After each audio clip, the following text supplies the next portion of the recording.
Hey, what is up guys? Welcome back to the channel and welcome back to Gran Turismo 7. So we're going to be checking out the bizarre daily race B this week with the DR and SR enabled, racing the Toyota Alphard at Monza no chicane layout, and we are going to come across a certain special guest for the first time on this channel, someone that I never wanted to come across. However, he did live up to expectations, and in all honesty, I'm just hoping this video just raises awareness and gets this person banned from Gran Turismo 7 Sport Mode. It's pathetic at this point. But before we do that, let's get into how we got on for Daily Race B.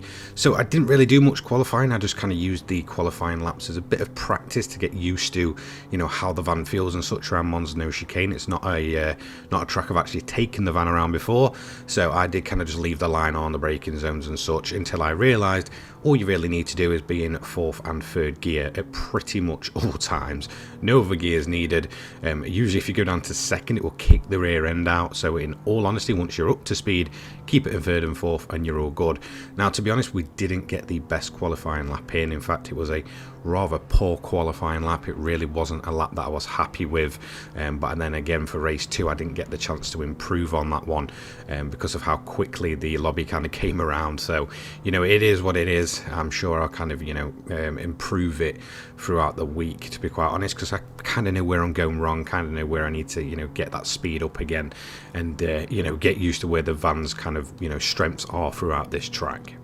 So yeah, instead of qualifying, it was just more getting a bit of practice in, getting used to the van, and then jumping into some daily races. So this is where we line up for race 1. I believe it's about P9. As you can see, decent lobby. It's fairly mixed, and this is what usually happens when you don't have the kind of group cars racing. You will notice that kind of no matter what rank you are, you'll kind of get put with, you know, the possibility of B's, A's, A pluses and stuff. It's kind of, you know, a mixed bag. So I've been finding that for most of these van races, it's going to be mixed skill, which isn't always great, which we'll kind of see later on, but it is what it is. So we've got false start on, so we're going to hit the brake, and we're actually going to get a decent launch until I miss first gear. So that's going to cause us to absolutely bottle our start. So we did start well, but to be quite honest, it just wasn't a great run down to turn 1. It is such a long run as well, so any missed gears, anything like that, is going to cost you a ton of kind of time and positions. Now, you know, the run down to turn 1 here, I think we all know what to expect. It's a left to right. Obviously we're not using the first chicane, so that's kind of, you know, completely pointless here, but because you're kind of up to speed, you're in a heavy van and they're not the best for grip or handling, yeah, it's just waiting for the carnage to happen, and it, well, is going to happen, to be quite honest. So let's get it down into turn 1. We have only lost a couple of positions there to say we kind of missed a gear change, and it's all going to start straight in front of us, so we're just going to try and crawl our way through. There's a bunch of ghosted vans, I guess, vans all over the track, and we're going to see a nice little gap there to just kind of go for it and get ourselves in there and try and get ourselves through the corner nice and cleanly. So we've got ourselves up to P5 now, and as we can see just up ahead we've got a couple of guys battling it out. Now the guy on the left here, to be quite honest, I don't know if it was just because of awareness of the van, but he did seem to be doing a fair few kind of lack of room moves, which you may kind of, you know, I guess click onto throughout this video, or this early footage of the video, where we're kind of going to be mainly running with him for the first, I guess, lap and a half or so. So here we go. We're going to try and just move ourselves out of the slip, really, just to kind of see if there's any space. There isn't none, so we're going to dive back in, just kind of backing off, really, waiting for mistakes. So there you go, he gets it all wrong, and then he's just not going to give us a room, so we're basically going to be pushed onto the curb. Luckily no penalty there. He does get another little bit of a wobble, and then he's almost going to drift over to the left. Now at this point we're going to back out of it and just kind of run in his slip. However, there's going to be around about 4 minivans basically on track at once, which isn't good. So now I'm kind of stuck in a sandwich. I don't want to end up pit maneuvering him, but he does come across, and this is going to basically ensure that you know, we're basically going to end up pit maneuvering him anyway. He did get away with it. We didn't get the penalty, so you know, it just kind of is what it is, but it's not how I like to race. You know, I could have backed out of it, but then at the same time I've got another van with me. I'm kind of stuck in the sandwich. It's going to be a little bit of a nightmare, and then just to kind of drift across was just a bit of a silly move in my honest opinion. Well, we are going to get a slip, and we're going to try and make a move for P3 here. However, you basically have to rely on bump drafting. I think the guy behind me is going to give me a little bump in a minute, and you're going to see what that causes. So here we go. He's going to keep running, and then there we go. There's a little bump. That's going to put us into 5th gear, because it does max out in the kind of, you know, mid to high 120s. For 4th gear, we are eventually just going to dip it back down. I didn't want to go full throttle at 5th gear, but we are mainly going to get this one covered off from the car behind. That's kind of how it works. It's so difficult even with a slip and pulling out of it. And then we're just going to have this guy come across us again. So, you know, instead of just kind of taking the penalty, he's going to push us back wide onto the gravel, and again we're going to be stuck in a pack. The poor Nesquik car behind us, really not in for a good time here. He's just almost getting blocked off constantly. But we have Killy that's come through once again. He does have a 1.5 second penalty, so I'm going to assume that maybe track limits somewhere. I'm not sure if he's just done that at the chicane there, but yep, we're going to be following these vans again, so we couldn't quite get that move pulled off.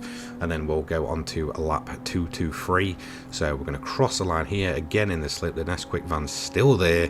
Again, it was a pretty good race with him. He really kind of, you know, did put up a good show, but I think both of us kind of ran into a bit of bad luck throughout the entire race.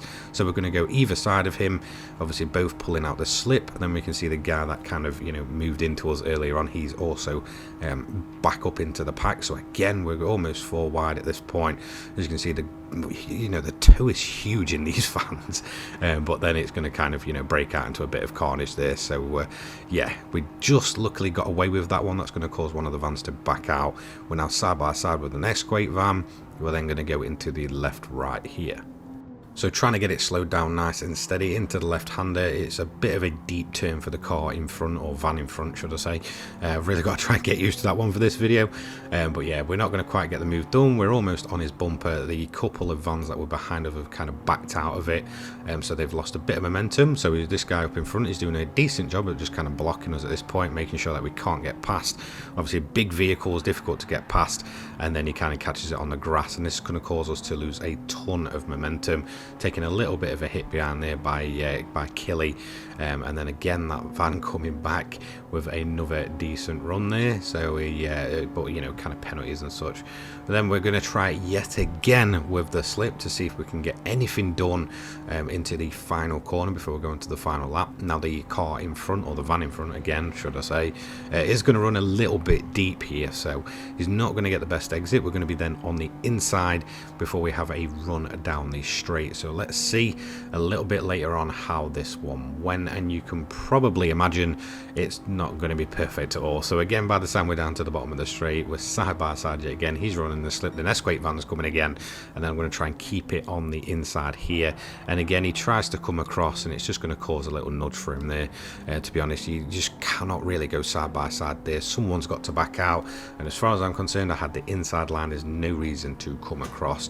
So we are going to finish up race 1 of 2 that I'm going to showcase here in P3. A rather hectic race, that was for sure. We are going to actually have a quieter race in the lobby with Kimi. When we do see him, he will be in the next race. So P3 for us in race 1. However, you know, you can probably guess what's going to come, and I'm going to showcase exactly why this guy needs to be banned in a minute. So P3, decent race overall, definitely as hectic as I expected it to be. I don't think we got a penalty at all throughout that race, so that's, you know, rather quite nice. 6 positions raised, so not bad from P9 to P3, but that kind of happens when you're in a lobby that is just absolutely full of carnage. So let's go ahead and move into race 2 of the day. So we're going to boot it up, and as you can see, there he is in P2. We didn't get that extra qualifying lap in again, so we're just relying on our original practice lap time, which is going to put us P7 this time instead of P9. And yeah, as soon as I saw that name, I knew exactly what was going to happen to this lobby, and it's an absolute shame. Whilst most people will try and keep it clean, you're going to see what happens when people purposely do the exact opposite. So let's go ahead and get this race started. So daily races, day race B, Monza no chicane on the 30th of the 5th, 2023. So here we go, lining up P7. As you can see, the grid's rather quite close. False start is on once again, and we're going to get a much better start here. In fact, the race in general was much better because my race was pretty much quiet up front with just myself and someone else battling it out. It was, yeah, a lot more relaxed than the first race for me personally, but for everyone else it was absolutely hectic and pathetic. So the start's going to provide the carnage that you expect, so we're going to get a much better run this time. We're not going to miss the gear, and this is going to allow us to already make a position up.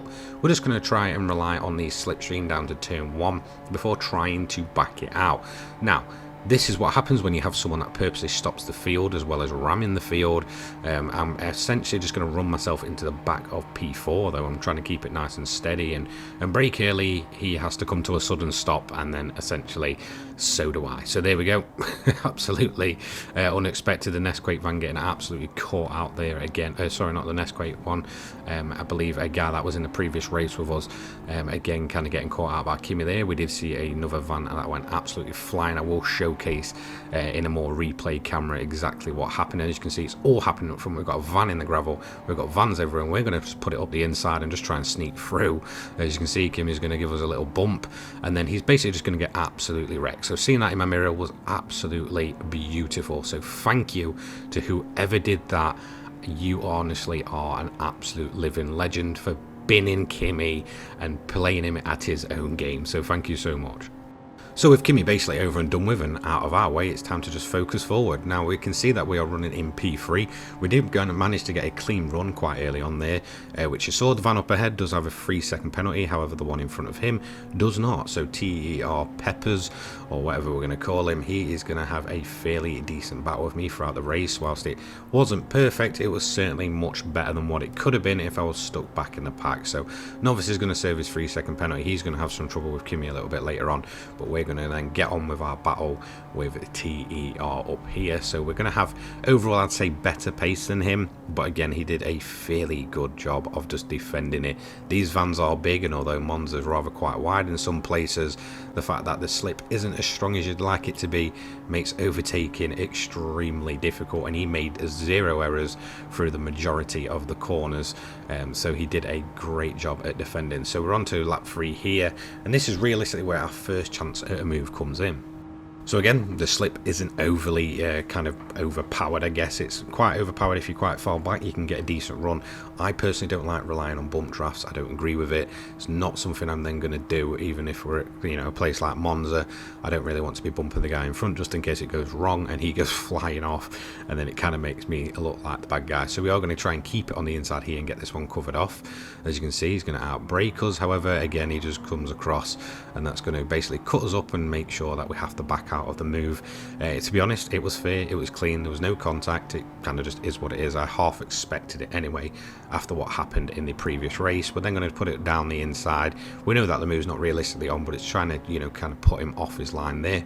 We're then going to run down in his slip into, I believe, a Scari, which is going to be the left and right hander up here. We're going to get a decent slip. We're again going to try it up the inside to see if we can get the move pulled off. In all honesty, it was probably, you know, a little bit hopeful of me to try and get this move done. It's not going to be done. He's going to get it around the outside, and again, we're going to lose a ton of momentum there, whereas he does not, and then we're going to basically rely on the slip to bring us back in for it. So as you can see, we're coming up to the end of lap 4 now through the right hander. He's going to get it a little bit wide there. In fact, I say a little bit, he's basically just going to run off the track. He does bring himself back on, luckily no time lost for him, and then we're going to rely on his slipstream to pull us down the straight. As you can see, we've got a decent gap, around about 2 seconds it was floating from the car behind, so we don't really have to worry about him. Where it's just essentially myself and TER up front for the entirety of this race.